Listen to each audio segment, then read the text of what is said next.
Hey guys, Soul TCG here. Make sure you like, comment, and subscribe on the video. It really helps me out a bunch and I appreciate it. Alright, let's get into it. So this will be the first part of the TCG grading basics. For our use case today, we're just going to start with Flesh and Blood and be focusing kind of on PCG, but a lot of these tips and tricks can be utilized across many different companies such as PSA, Beckett, CGC, etc., etc. So hopefully there's something good in there that you can kind of take away. I want this series to be an iterative series. So if you have any questions, any queries, any doubts, please put your questions in the comments. I'll respond to them as soon as possible. And if we have enough of the same comment, I'll package them all up and add them into future parts of the TCG Grading Basics series. Right, let's go. Alright guys, let's get into this. So this is going to be a little section about me kind of sorting through a few cards and pickups I got from Pro Tour. And basically how I approach identifying what is a good card to grade. Now, obviously this comes with a bit of experience and time, but I'm hoping to make this video kind of like an education piece about the sort of stuff that I do. I'm not perfect. I try my best. Every time I try and get better. But these are some of the tools and things I'd recommend if you're really considering grading.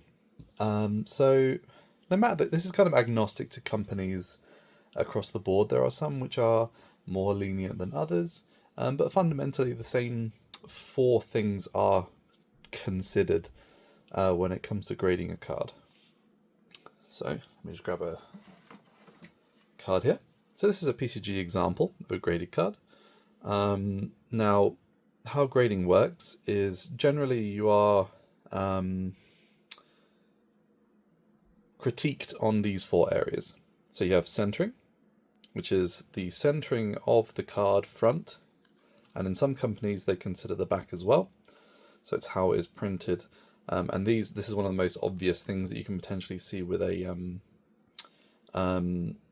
clear like left or right shift, or maybe some diamonding or up and down. But of course it does matter when it comes to a good grade. More modern cards have less of an issue of this, but they do still exist.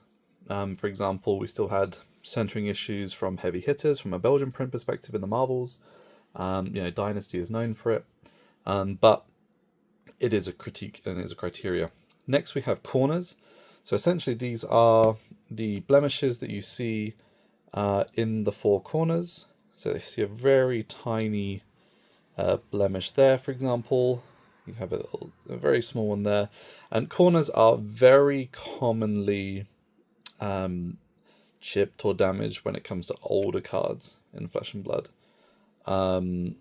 So they are more common back in the day. And ultimately it's all about how they cut the card, right? It's generally how at the where they produce the cards, like Mundi or wherever they produce them in Japan. It's the accuracy of the cut, and again this is a large amount of variance. It's gotten a lot better nowadays, except for the hunted Belgian Marvels. But fundamentally, corners are heavily considered across the board.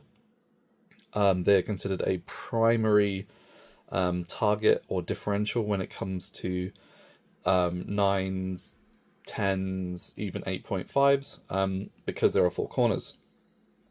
So just a quick one.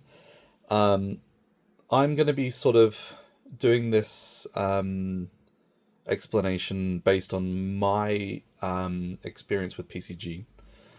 So I'll give advice where I can.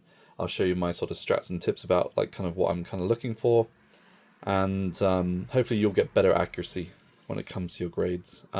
Cool. So we have got corners. The next one is edges. So these will be the four edges, of course, on a bit of cardboard. There are varying degrees of allowances. For example, you have quite a little bit of edge wear on the side here.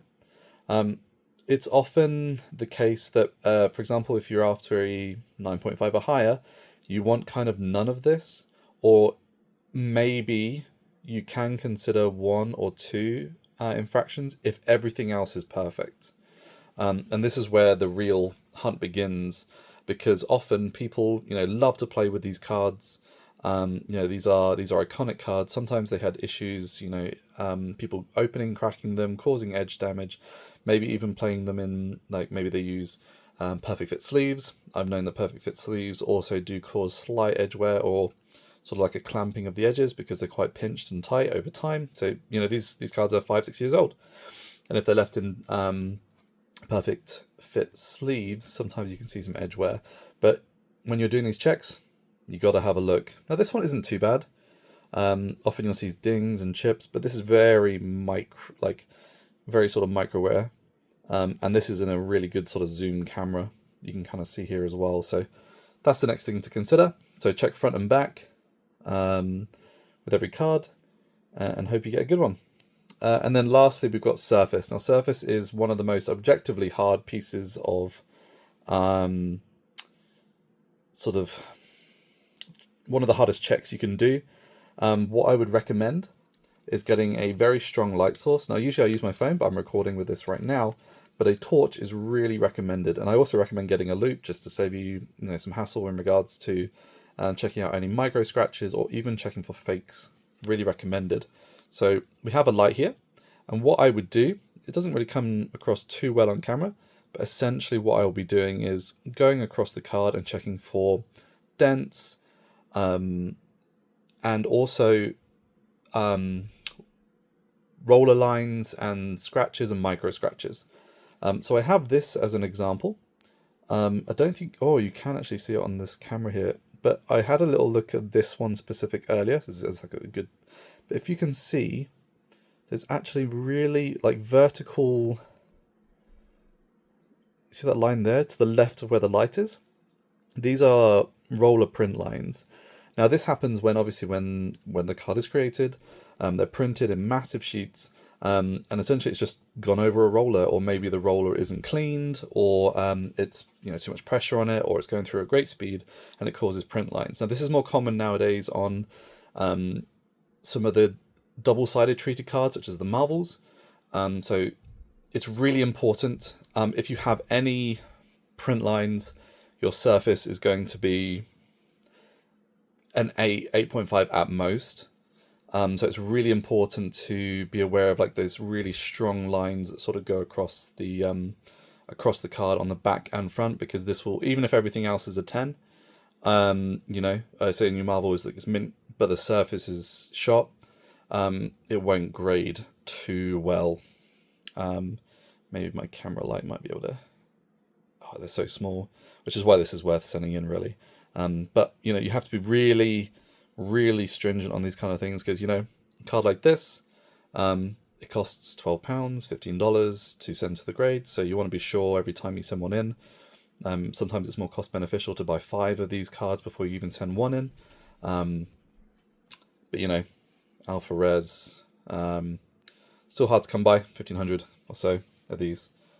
So yeah, these are the 4 grading criteria, and essentially what happens is, based on that assumption, you will come up with a grade. So how it works with PCG, and I have another example here. Something like this. Yeah, perfect example. So my Lord of Wind, right? So as you can see here, this came up as a 9, so there was a surface issue, and there was corner issues. So maybe we can zoom in on some corners. Loads of glare, which is really useful. Yeah, we've got a little bit there. Yeah, see there's a little corner there. And whenever you see more than one, yeah, and the corner whitening there. So whenever you see more than one, you're probably looking at a 9. And with alpha, you want to be hitting 9 5s across the board, except for corners, which are always notoriously bad because of the cutting, right? So this one had really good edges, as I saw, really nice centering. I'll show you the tool in a second I use. But the surface, Rainbow Falls, maybe it was a micro scratch, maybe it's something like that. Maybe there's like a print dot on there or something. I'm not quite sure, but how it works is you have 4 grades, and what it will give you is the lowest grade out of all of the grades. If one grade is a half lower, it will still count as half a subgrade higher in total. So for example, if this had said 8.5 in corners, this would still get a 9. There is no like averaging going on or anything like that. It is basically 0.5 higher than the lowest one, unless it's a quad. For example, everything is 9 or higher. Now, if this, for example, now let's get another example. Do I have a 9.5 here? Yeah, perfect. Okay, let's use this example. So we have my cranial crush here. So we have a 9 surface, but it got a 9.5. So you're like, okay, how did that make sense? Because that's not a 9.5. So with PCG, it basically, you get the grade of 0.5 higher than the lowest in this circumstance. So we've got a 9.5. This one is a 10 basic, so it didn't get a, you know, the wonderful 10s across the board. But essentially, what PCG also do is if you have a 9.5 in 2 of these, you'll also get this, like, I think it's a Gem 10. I can't remember the top of my head, but they still class that as a 10. So you'll have a 9.5s are kind of the goal of what I'm trying to achieve. But some of the modern cards, if you can pick and choose, have a good chance of getting a 10, especially the Japanese print. Belgian print are having, even though they look better from an art, a sort of color, not contrast, but they look a lot more sort of sharper and a lot more vibrant in colors. They are having currently at the moment centering issues, edging issues, and also surface issues. So they're pretty tough, but if you can find 10s, they're very nice. This is PCG, so they are, I would say, adjacent to Beckett, maybe slightly more lenient, but I would say they are more strict than something like PSA, for example. So these are the 3 companies that I generally consider. But for Flesh and Blood, PCG seem pretty good. BGS seem good. PSA is more for like your Pokemon, but it still follows the same rules. Around centering, corners, edges, and surface. Okay. So here's some of the tools I use. So when it comes to centering, I would recommend, if you're not sure, or maybe you need some data, I would really recommend picking one of these up, Amazon, eBay, whatever. You can Google it, right? A card centering tool. So how card centering works is that you have basically sort of it's sort of directional, horizontal, and vertical, and essentially what you're doing is you have a percentile differences on either side. So a perfect centering would be 50-50, 50-50, or 5-5-5-5. This would fundamentally come out as a 9.5, or has a high chance. It's all about chances, right? So there's a high chance of coming back as a 9.5 or a 10, unless there's some other centering challenges. Now, notice I said up and down, left and right. For example, some cards may have a sort of a left shift or a right shift. So, for example, it would be called a 6.4. So it would be 6, classified as 6 on this tool. I'll show you how to use it in a second. And then 4 on the other side, or maybe it's 6 and 4 vertically. Now, if you have one of something like that, I'm going to quickly switch to that.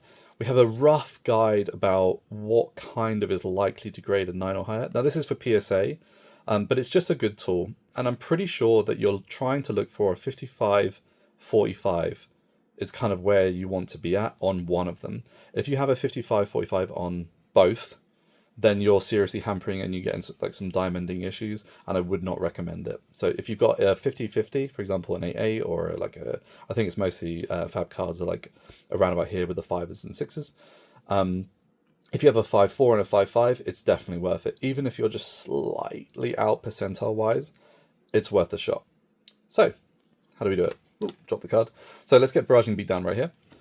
So at first glance, just from like my experience, we actually have a very slight printing shift upwards.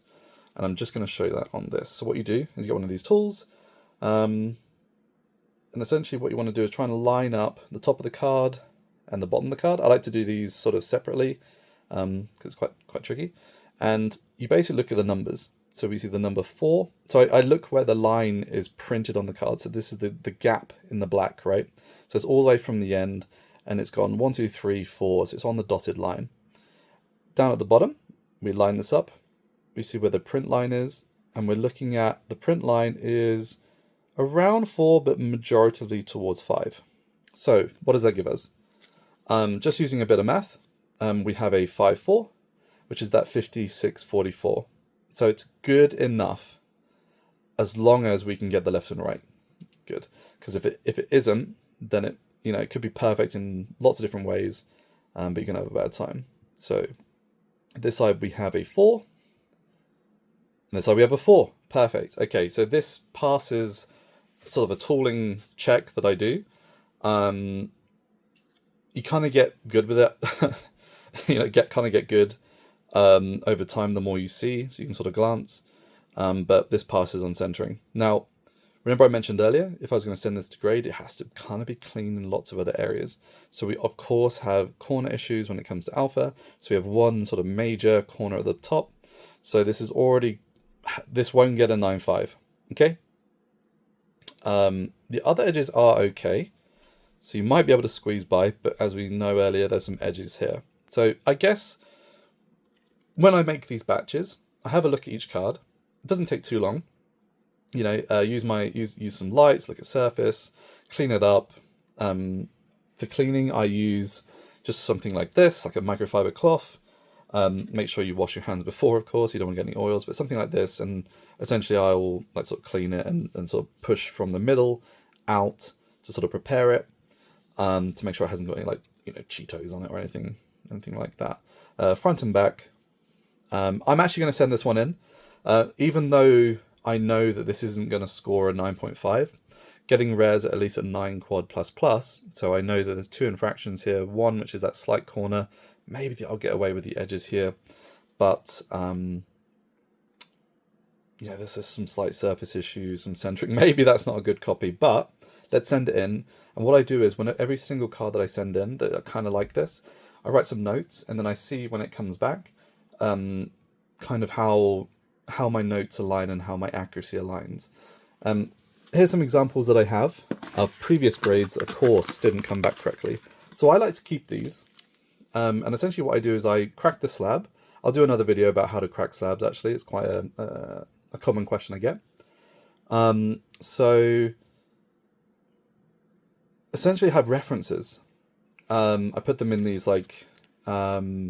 sleeves, and I can kind of see through it. Sometimes I take them out. But I have examples that if something is close to something, I go, what does an 8.5 corners look like? And I sort of go around and I go, okay, clearly that's a major, not too bad, not a little bit at the bottom left there, right? But compared to our barraging beatdown, which is just one corner, and you can start to see where something like this, which is an 8.5, 2 infractions, maybe 3, maybe you could get a 9, right? So start to use some of your grades, cheaper grades, cheaper cards that you've graded. Don't throw them away.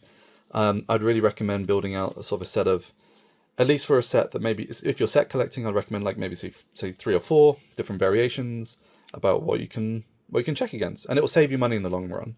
Because if you're able to check against these and go, it's definitely the same, and it also has issues elsewhere, it'll save you the £12-15. You can move on to get another card, right?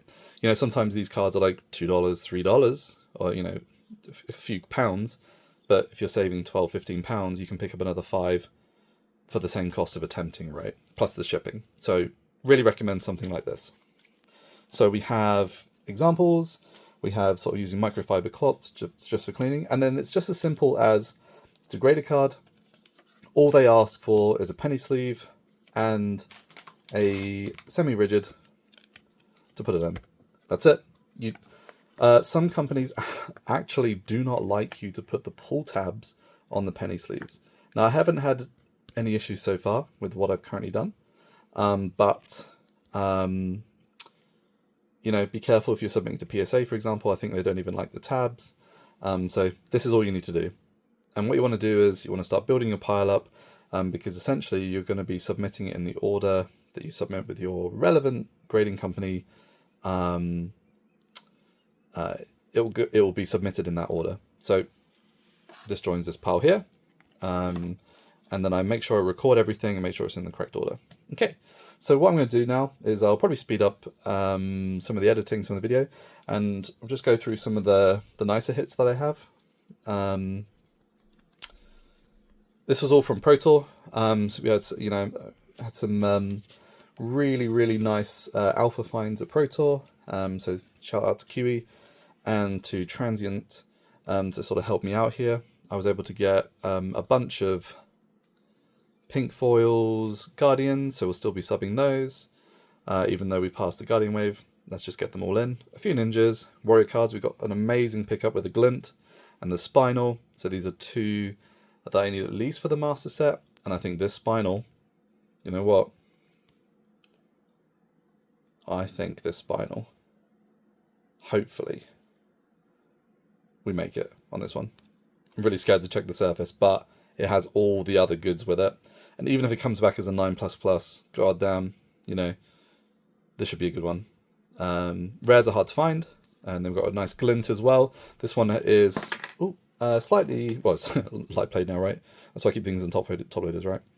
We've got some very slight stuff, but you can kind of see the difference between what I'm seeing here with that glint and that barraging beatdown. You know, it's really worth spending your time looking at these higher end cards, especially the alpha rainbow foils, even Arc first.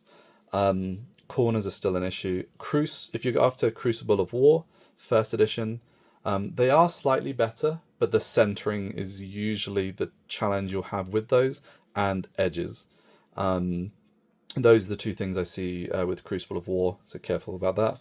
And then we just have a few more alphas. Okay, so, time snaps. Got a nice little iron rot. Anything else? Yeah, I think we're good.